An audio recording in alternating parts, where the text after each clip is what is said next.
BS3 Network, changing the way you listen to podcasts.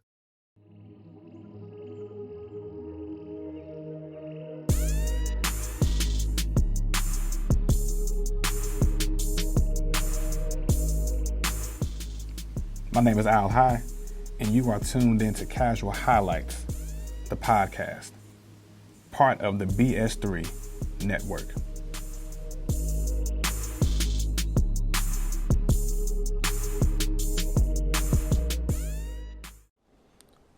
All right, what's up, everyone? Thank you for tuning in to another edition of Casual Highlights, the podcast. I'm yours truly, Al High. Thank you for tuning into this episode 54 of Casual Highlights. And listen, today we're going to get into the NBA season has started. I'm going to give you my thoughts on who I expect in the playoffs, my 5 storylines coming into the playoffs. We're going into the NBA playoffs. Going to tap a little bit of the MLB playoffs briefly. And who is SWAC? I'm going to give you 8 things that we know that you are SWAC. So we had the little thing with Dion and Eddie Robinson Jr. last week. And Eddie Robinson Jr. was talking about Dion is not SWAC and I am SWAC. Well, I'm going to give you 8 things to know if somebody is SWAC or if they're not SWAC, just to have fun. All right. So anyway, let's get into it. Before we begin with anything, I want to give you quick news takes, quick highlights from this past week, stories that are coming up. Tua Tagovailoa says that he plans to play on Sunday against the Steelers. Tua, sit your ass down. You need to be sitting out for another several weeks, my guy. I know you've been cleared to play, and then your coach, Mike McDaniel, said he's laser focused, he's sharp. You're in the National Football League. You're supposed to be laser focused and sharp. But right now, Tua, the way you got knocked down on that Sunday against the Bills, then you came back 3 days later and got hit again, man, sit your tail down.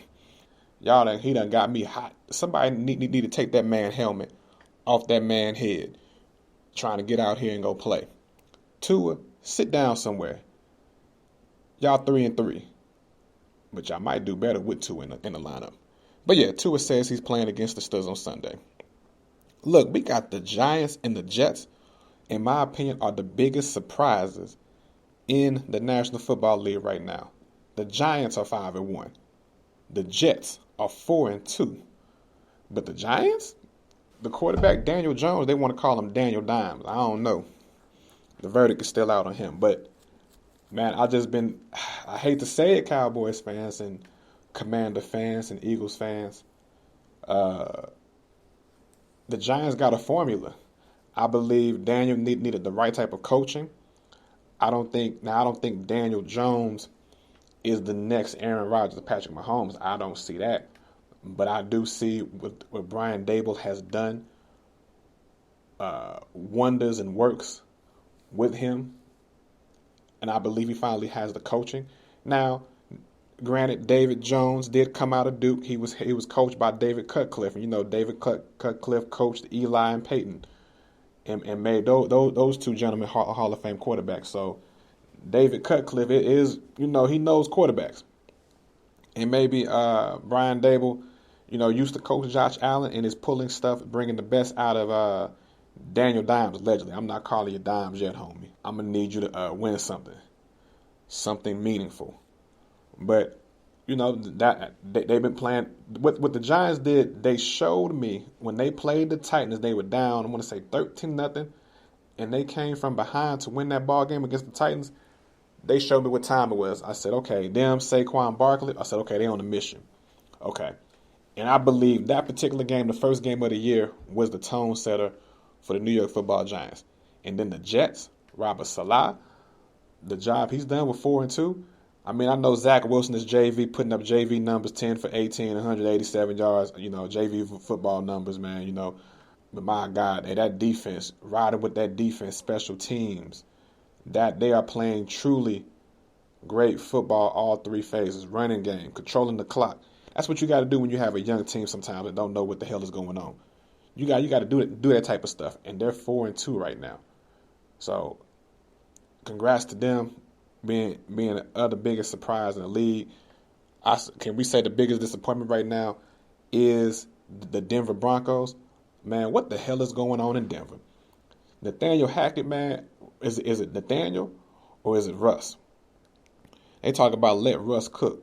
Apparently, what Russ was cooking in Seattle wasn't that good. Anyway, Monday Night Football was a piss-poor performance.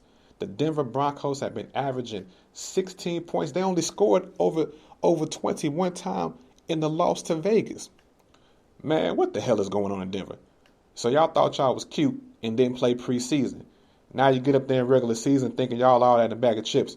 But that defense, if y'all didn't have no defense, oh yeah, y'all be getting lit like it's the 4th of July. That defense is legit and kept y'all in game. That was the most boring game. And I don't know. And listen, I thought the Chargers are 4-2, but I think that's that 4-2 is they lying about that 4-2 because some of them calls Brandon Staley be making, man. I don't know what this is going on. And I mean the season's still early. I mean the Broncos are 2-4. I mean they do have the Jets this Sunday. Okay, coming into Mile High, so anything is possible. I mean they could probably score like 38 points and just come out of nowhere and just drop 38 like it's nothing. And be like, oh, and we'd be like, oh, that was the Jets. Oh, and this is what we expected from the Broncos. That's some NFL news. Now we got this MLB playoffs going on. This MLB playoff format.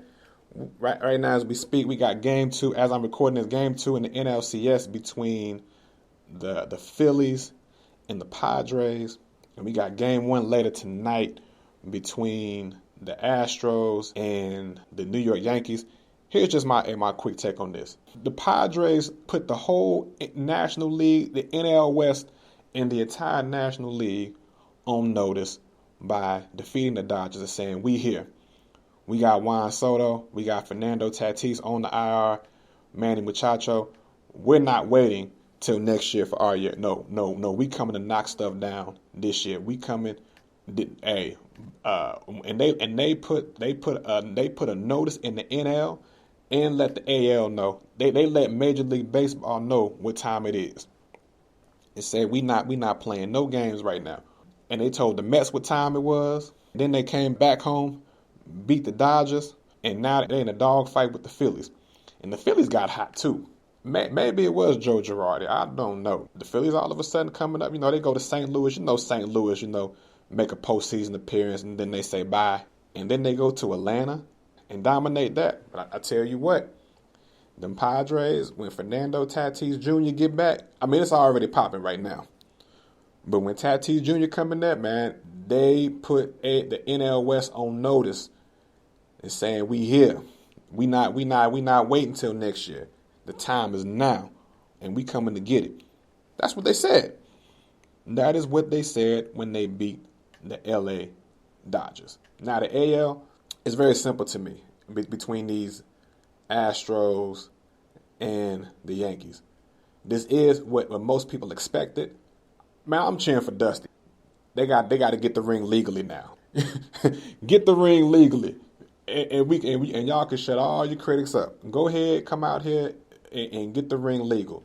But I tell you what, if they can shut down them home run bats of the Yankees, and I think this is just my theory. I might be sounding crazy, but if the Yankees do not get past this next round and get to the World Series, I think Boone is in trouble. I think he's going to be on the hot seat. I think this is a make or break series for him. I think he would have lost to Cleveland, he would have been in trouble. But he has to make it to at least the World Series, in my opinion, because you're in that particular market. And then you're also trying to keep Aaron Judge in Yankee pinstripe uniform as well. To me, this is a make or break playoffs and World Series for the manager, Aaron Boone. All right, these are my quick takes. And let's go ahead. I'm gonna step away for just a moment.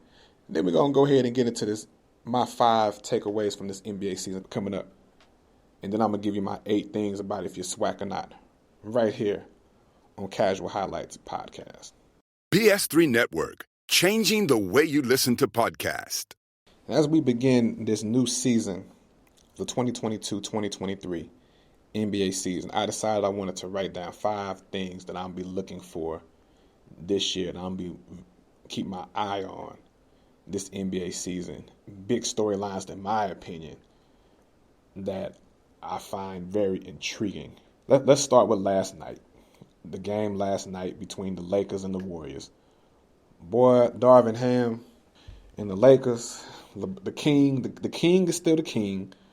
The king gonna put his 31 in. AD gonna get his points.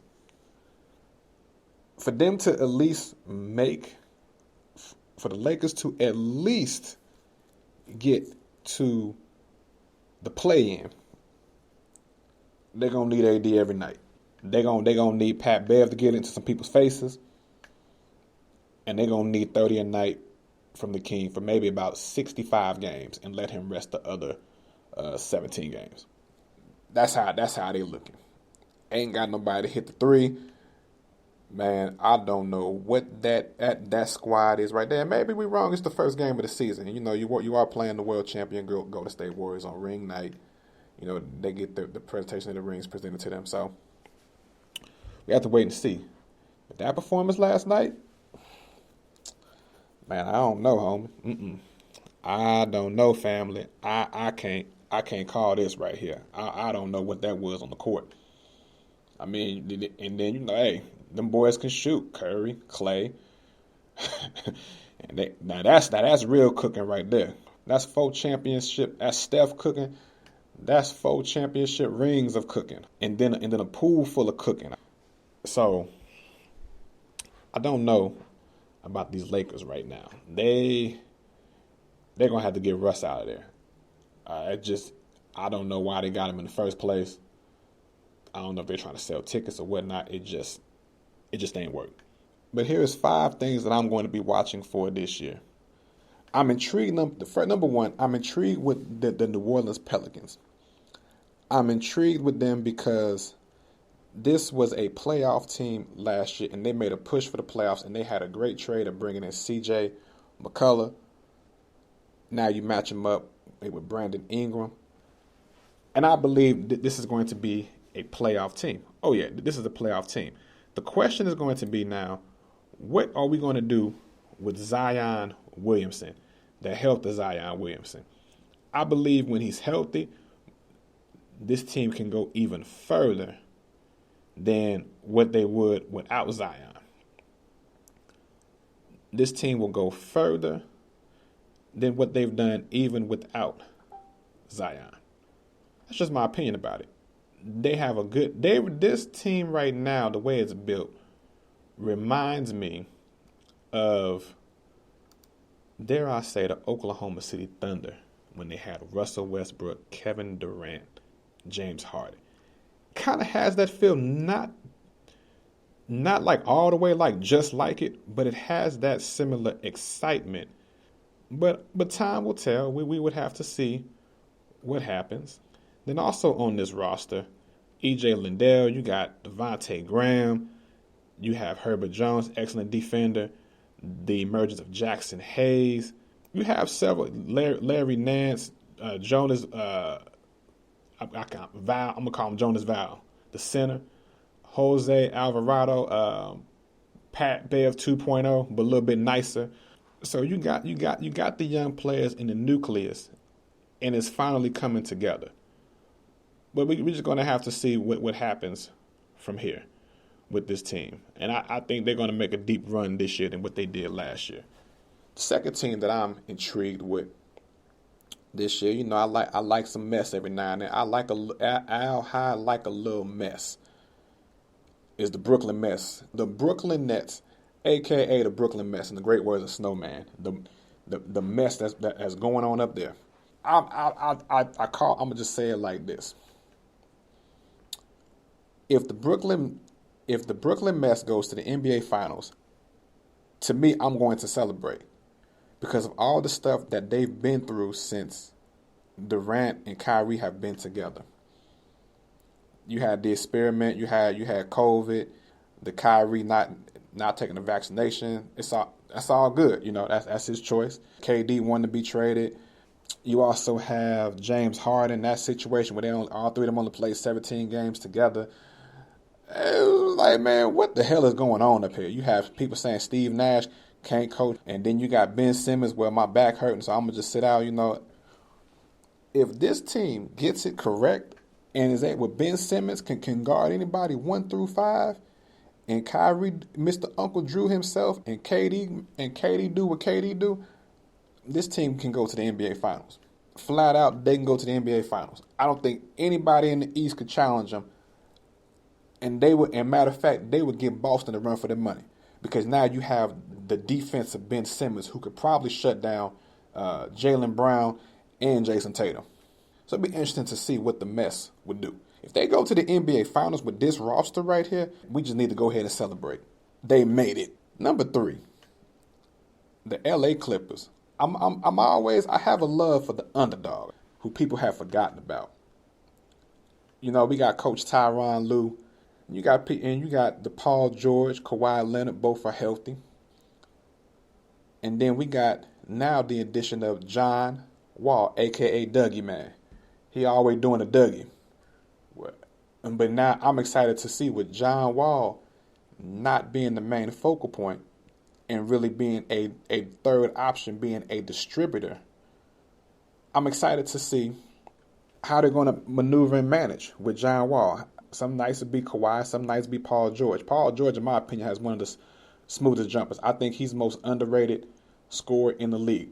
I think they don't talk about Paul George enough. I don't think Paul George gets the credit that he deserves. I think he deserves more credit than what he's getting right now. And I'm also looking at this LA Clippers roster. I like what they've built on this roster. And then also you have Kawhi Leonard, the Claw, Luke Kennard, who's a 3-point sniper, Marcus Morris Sr. back, Terrence Mann, Reggie Jackson. They got some good pieces.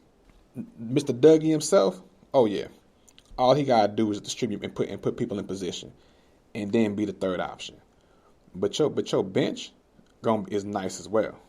That's the third intriguing story. See how they fare in this stacked NBA Western Conference.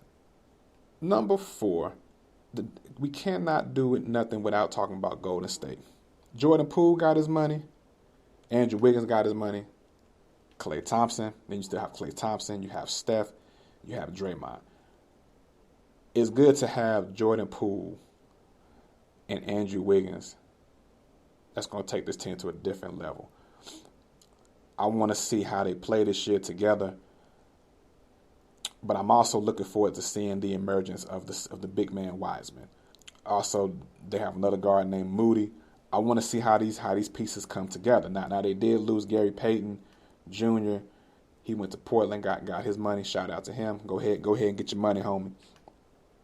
But I want to see this. I want to see this torch pass from Klay to Jordan. You still got that toughness of Draymond to pass down to Looney and to Wiseman. I want to see the development.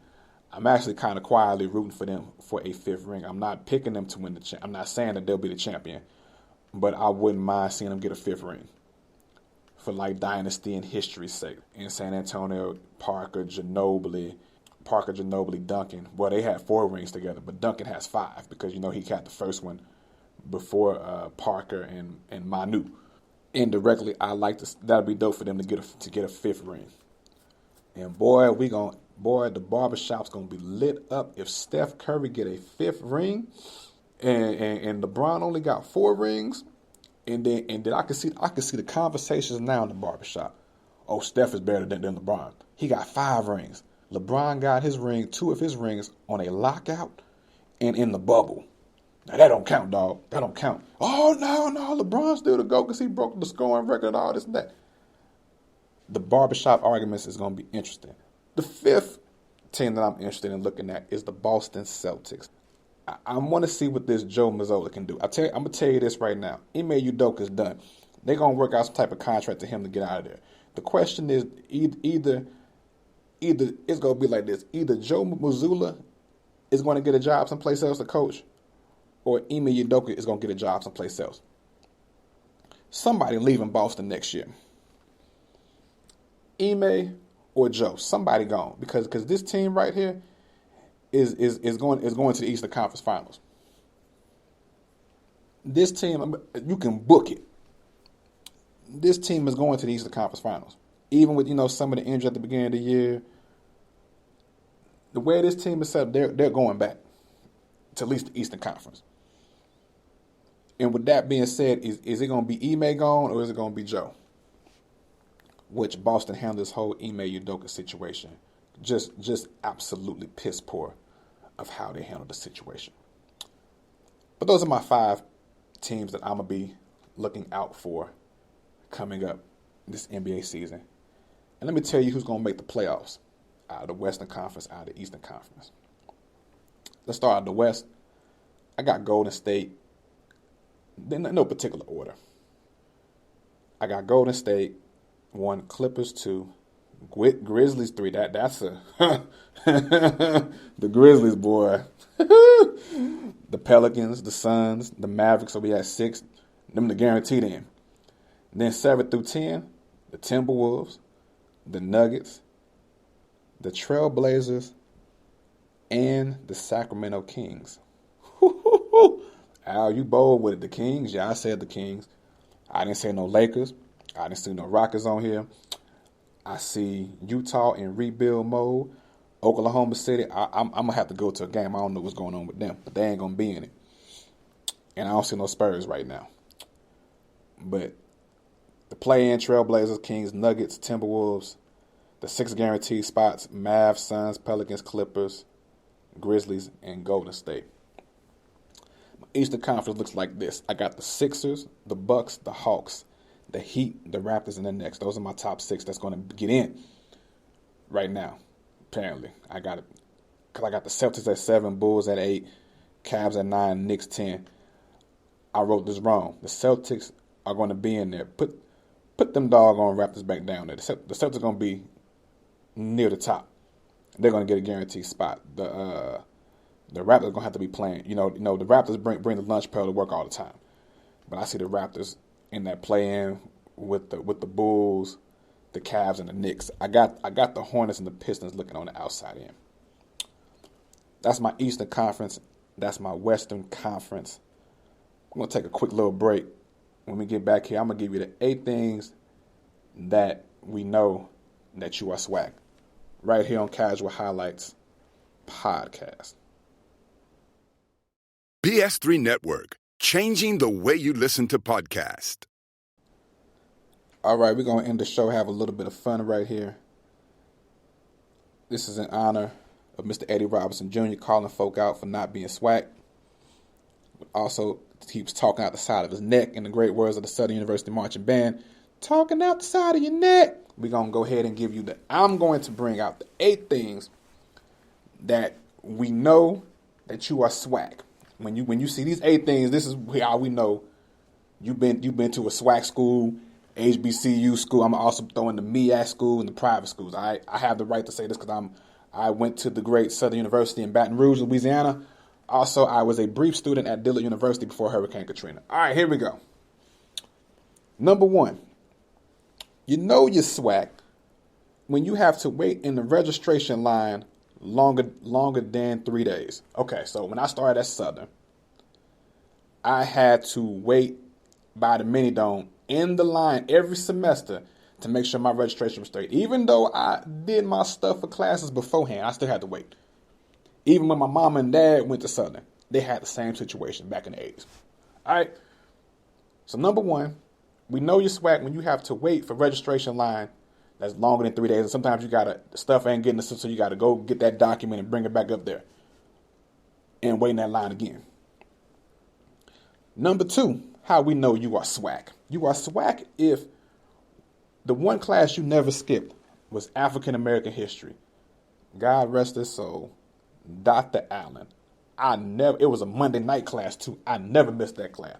Because the way he taught it was just so interesting, man. It was just Dr. Allen and Dr. Comedy, the way they taught, both of them taught history. And then I wouldn't miss a history class. Nope, not me. Number 3, if you only went to the football games for the 5th quarter, We know some of y'all football teams is boo-boo the fool. But that halftime show and then that fifth quarter, that's after the game. For those of you all who not SWAC and don't know. But after the game, there's a thing called the fifth quarter. And that's like a little mini concert that the bands put on after the game. Number 4, if you have to wait for your financial aid refund because you have to go to class for 3 weeks straight.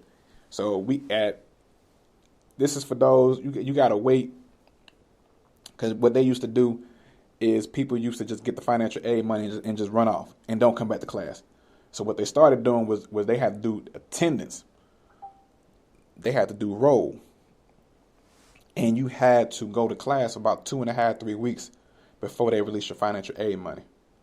And then once they release your financial aid money, bye. We wouldn't see that person again.